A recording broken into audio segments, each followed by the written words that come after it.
Every time I feel down, I remind myself to look up. Every time I feel chaos within and around me, I look up. Every time I'm grateful, I look up. Every time I'm miserable, I remind myself to look up.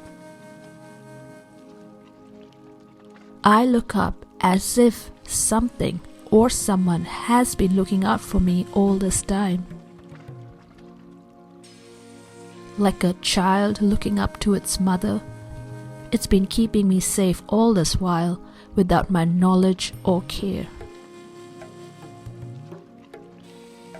With the tyranny of phones and screens taking over our lives, we are being unwittingly bounded to look down.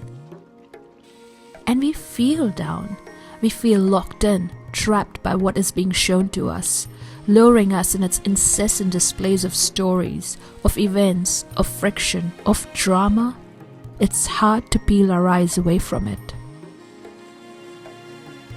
We're literally hunching in this entrapment of the screen, of this virtual reality. And it's getting harder to look up.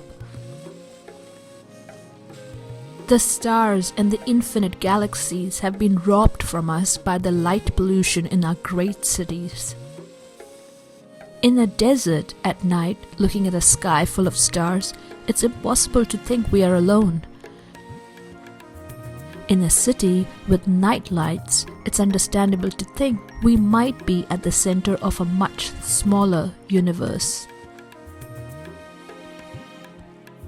For most of the day, our focus of attention is either downwards or towards the horizon.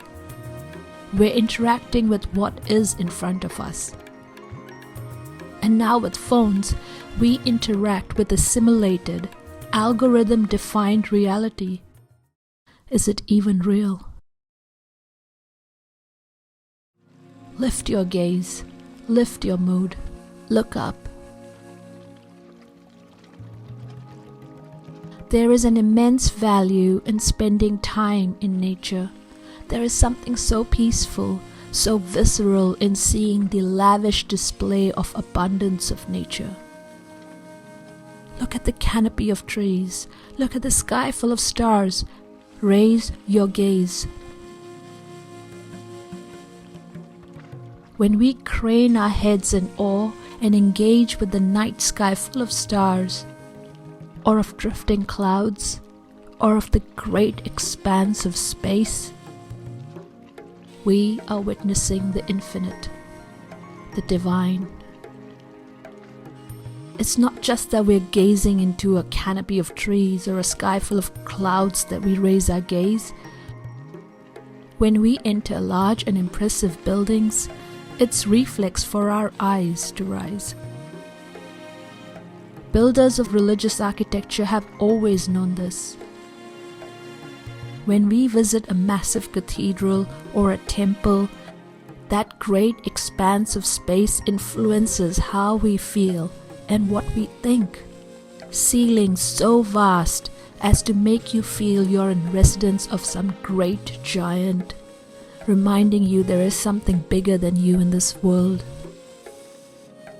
Cathedrals have tall, grand colonnades raising the roof even higher and higher, perhaps in the way the trees praise the sky by perpetually growing towards the heavens. Have you ever found yourself looking up when contemplating a truly challenging problem, or when indulging in any kind of artistic or creative thought? Our eyes roll up during deep meditation and dreaming. We're naturally drawn upwards when accessing higher thoughts and ideas. Even our language reflects this association. It's no coincidence that we describe ourselves feeling high, uplifted, having lofty thoughts when we are in an elated state. On the other hand, we use phrases like we're feeling low, down in the dumps, when we are feeling the opposite. When you're feeling overwhelmed, There is nothing like standing under an ocean of stars and galaxies to put your mind in perspective, because perspective is true power. Spend time in nature. Observe the lavish display of abundance, free, expansive, full of harmony and mystery. There is unity of life and beautiful interaction between elements. Nature tends to create more, in abundance, no guilt about it. There is life energy, bountiful and intelligent. We're not separate from nature. We are nature. We're part of the whole. We're part of something truly magical. Alan Watts rightly puts it. We do not come into this world, we come out of it, as leaves from a tree. As the ocean waves, the universe peoples. Every individual is an expression of the whole realm of nature, a unique action of the total universe. This fact is rarely, if ever, experienced by most individuals. Even those who know it to be true in theory do not sense or feel it, but continue to be aware of them as isolated egos inside bags of skin. You are a function of this total galaxy. What do you see when you look up? Do you wonder who we are? And how do we fit into the great cosmic riddle? Maybe looking up is looking within. Thank you and namaste. This is Niko on the moon.